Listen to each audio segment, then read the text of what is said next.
Hello, everybody, and welcome to the Cheryl Technology Channel. My name is Chris. I'm your host today, and in this one, we are going to be looking at Red Hat. If you don't know the Lord Jesus Christ, reach out to me in the comments. I'll be glad to lead you to Him. And let's just get right into this video. So, I've heard a lot of talk on the internet, and I'm sure y'all have too, where they're saying that Red Hat is not open source anymore. That is actually true.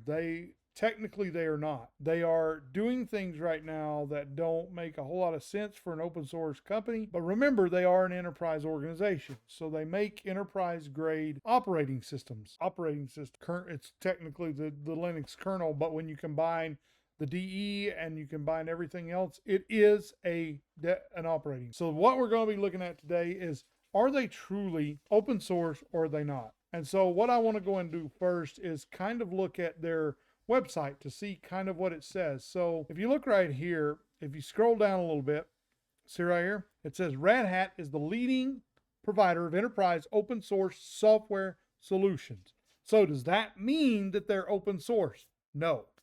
It says the leading provider of enterprise open source software solutions. It doesn't say that Red Hat specifically is open source. It does not say that. And so that's where I want to get into this a little bit, because Red Hat decided at some point that they weren't going to be open source anymore. I don't know why. I mean, maybe there's a reason. I don't know why. I really truthfully don't know why. I don't work for them. I have no idea. But what we do know is that they are not open source anymore. Open source means that the code is open to be modified by anybody who uses it, who wants to modify it and make it their own. Well, with Red Hat, you can't do that anymore. With RHEL, there's others though. You could use Alma Linux or Rocky Linux. Those are Red Hat based, and they will do those kind of things. Fedora is a really good one. And so with all of these things that they're doing, and it says that more than 90% of companies in the US rely on them. I don't know that. That's what they're saying, but I don't know. I technically use Red Hat, and you're going to see it here in a minute. I use it for my studies because I am studying for my Linux Plus, and then I'll be studying for my Red Hat Enterprise Cert. Now, I don't know what I want to do exactly in Linux. I think I want to be a systems administrator, but I don't know that for sure. I really don't know. I just know that I love Linux and I want to be a part of it. Now, right here it says building enterprise ready solutions with open source. And I like open source in that the source code is readily available for anybody who wants it. And so with that said, if you're wanting to get into open source software, pretty much any Linux distribution but Red Hat is for you. Now, I have a developer account with Red Hat, so I get it for free up to 16 instances. So I have it running in VMware Fusion, which you're about to see in a minute, or in a few minutes, and I like it. I mean, it's very stable. It runs good, but all of them really do now. I haven't had really any issues with any of them. I mean, pretty much the one that I think is really the best right now is probably Cache, which is Arch based, but Cache is very, very good. And so let's go to Podman. So Podman, in case you don't know, is built by RHEL.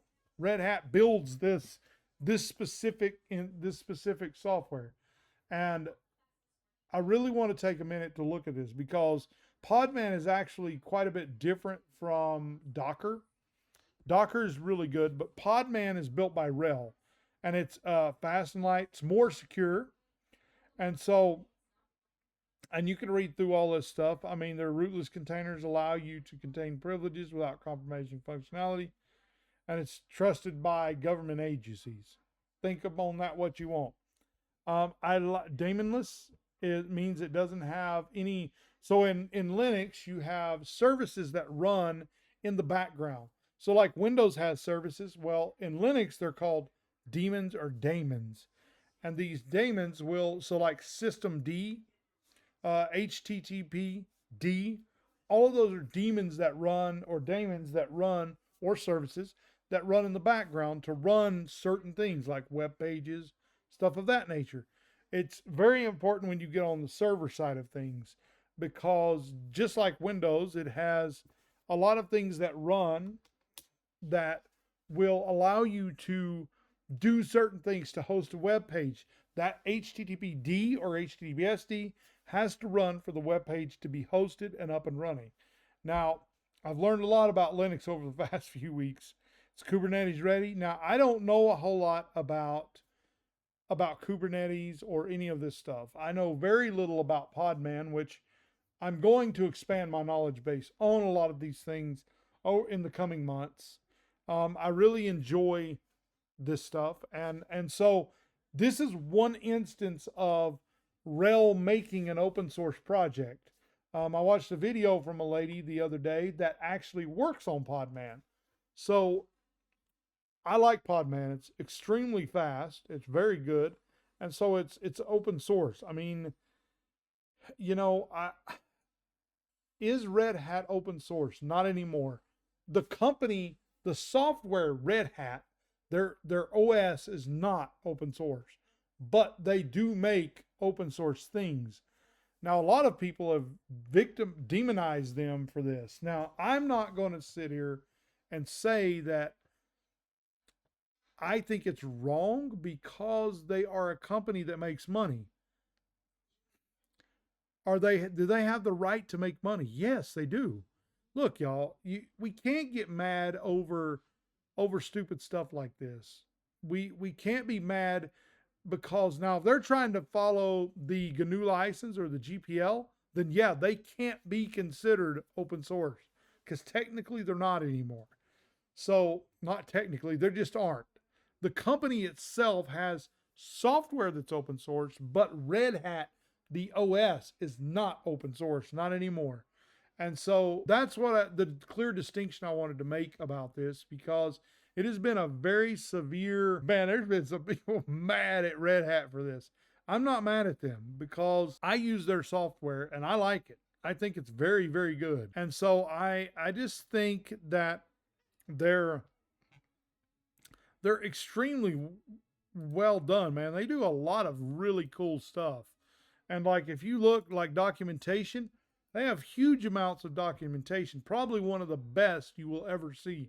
So like right here's their stuff. And I think I have 10.1. Let me go look here. So if we look at Red Hat, now I like Red Hat in that it's very, very good. Like it's extremely, extremely reliable, there's a lot of advantages to Red Hat. And so it's very fast. And they say that their AI is very good. I don't know that for sure.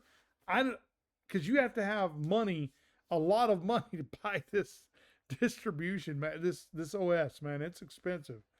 And so I think a license for like an enterprise user is somewhere around $350. Let's see if we can find the pricing. That is not how you say that. Pricing for Red Hat Enterprise Linux. Let's see what it costs. Red Hat software, and we just clicked on oh crap. Let's see. Learn partners, products. Red Hat Enterprise. See, and they have different tiers too. So if we do right here from our store, let's do from our store. Let's just go to their store. Okay, so it's the server that's $349. The workstation is $179. Now, that may sound like a lot of money, right? It does. It sounds like a lot. But in reality, when you consider that Microsoft Windows 11 cost a significant amount too. It costs a lot of money. Like it's $200 for a pro license. I mean, they're already $20 cheaper. And I can tell you that Red Hat is very fast. It's much faster than Windows. Much, much, much faster. We're using it right now. So if we hit the command key, see, we can do all the same things in the virtual machine. And so I want y'all to really think about this because I haven't deployed their server yet. I don't know a whole lot about it, but I do know their workstation is very good. It runs very, very solid. Now, a lot of people will tell you that they're demonized because they went non-open source. Look, y'all, I believe if the developers were getting paid more or if they had more funding, they would be able to do some very amazing things. Now, as a Linux user myself, I do give money occasionally to Linux project. And because I believe in Linux, I believe in what it does. I believe in what it stands for, open source. Everybody has the right to distribute and do it as long as you give credit to the original author. I believe that it's an incredible platform. And not only that, but when you look at CachyOS, I just released a video on my channel. Y'all, it's before this one. This is my next one. So there's one on my channel where I released how to set up the settings where you could run, what was it, OBS. You could record the audio and the video and they would both work in DaVinci Resolve. I never thought that would be possible. I tried 1,000 different ways to do it. And I finally came across a guy on YouTube. I think his channel is No Signal. And this guy, he experiments extremely, like a lot. He experiments all the time. And he found a way to do it. And I highly recommend that you go check him out. I will leave a link to his channel in the description because he is an amazing, amazing Linux guy. And so I saw that he had done it, and he created this thing where you could do it. And I didn't think it would work, but it did. Now, Red Hat. Now, if you look at, let's just go right into DaVinci Resolve because this is the next thing I want to discuss. So DaVinci Resolve, I have a Mac, as y'all can see. I like my Mac, and I really, really like my Mac. And so basically what happens is the Mac is similar, very, very similar to Linux in that the file structure is pretty much the same. There's slight differences, but mostly it's the same. So for instance, that's Red Hat. So if we go here to the terminal, I'm going to show you. So if we do the ls command, so you can see it shows all of the different things that you have. So see, there are some slight differences in that it's a little different, but in reality, it's kind of the same. A lot of the commands are the same for Linux that they are for Mac. And it's because they're both built off of Unix. And so Unix is very, I've never actually used Unix. I don't know a whole lot about it, but I do know that there's a reason that these distributions or OSs are built off of Unix because it's excellent. That's why. Now right now I'm studying for Linux, right? And SQL a little bit too, because I want to understand SQL more. But the one I really want to study is COBOL. And the reason I want to study COBOL is because it's a programming language, is because COBOL is very sought after. A lot of the developers that used to program on it a long time ago have retired, and there's very few people using or doing it now, but the whole world runs off of it. A lot of banking institutions still use the software, and they run on it. And this is the same thing with Linux, is that a lot of the major systems in the world, and Red Hat especially, a lot of like government organizations, a lot of them use Red Hat because of its reliability. Now, I want to get into a little bit, before I end the video, I want to get into a little bit of like the repos of Red Hat. Now when I first started using Red Hat, the first time I used it was at 10.0. I used when it went to 10, that's the first time I'd used it ever. I'd never used it before then. And so what ended up happening was I would try to run a command. I would open the terminal. I would type in the command, hit enter, and it would lock the computer every time. Like if I were to open up, so let's do this. If I were to open this up and type CD and then hit enter, it would lock the computer every time. It would lock this remote session, or not remote session, this virtual machine every time, no matter how I did it. And it did it on my desktop downstairs. So I know that there was something broke. And what ended up happening was I ended up getting away from Red Hat because of that. But what I found is you can go into text mode and get out of the desktop environment, because I think it was the desktop environment causing it to crash, which it shouldn't have. It's Red Hat. Red Hat shouldn't be doing that, but that's what happened. And so then after I got all that figured out, Alacrity which is my favorite one. That's the one I installed, and everything went good. I was able to install all the updates until I couldn't. So then I ran into another, after they fixed that, then there was another issue where you would try to you'd run sudo dnf update and then upgrade. And what would happen is it would go through the process and then it would get to a certain point and it would say, nope. What would happen is it would actually fail because there's a secure channel between the repository from Red Hat, because when you get Red Hat, you have to sign in. Let me show you. So if we go to Red Hat here, let's go to settings, go to system, and then where is it? Registration right here. So see right here. So to get Red Hat, you have to sign in. Well, that creates a secure tunnel back to their repositories so that you can update. The problem is I had this issue where I would go to pull it in and the GPG would fail, the GPG key. So let's look that up. GPG key. Okay, right here. GNU Privacy Guard. That's what it stands for. And so what would happen is it's a private key and a public key, and what would happen is they didn't match. And so it would fail the updates every time. I tried it 4 or 5 times and it failed.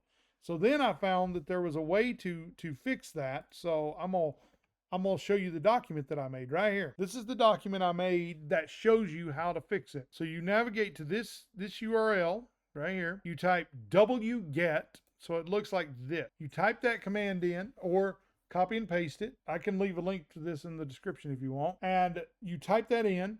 Then what you're going to do is once it downloads, you have to move the text file, this piece right here, to the downloads folder so that when you run this command, see what it's looking at? It's looking at the downloads folder, that it looks at the right place. Once I did this, it fixed everything. Updates started working again, no problems. It fixed everything. Why this is a problem, I don't know. I don't think there should be problems like this on an enterprise system.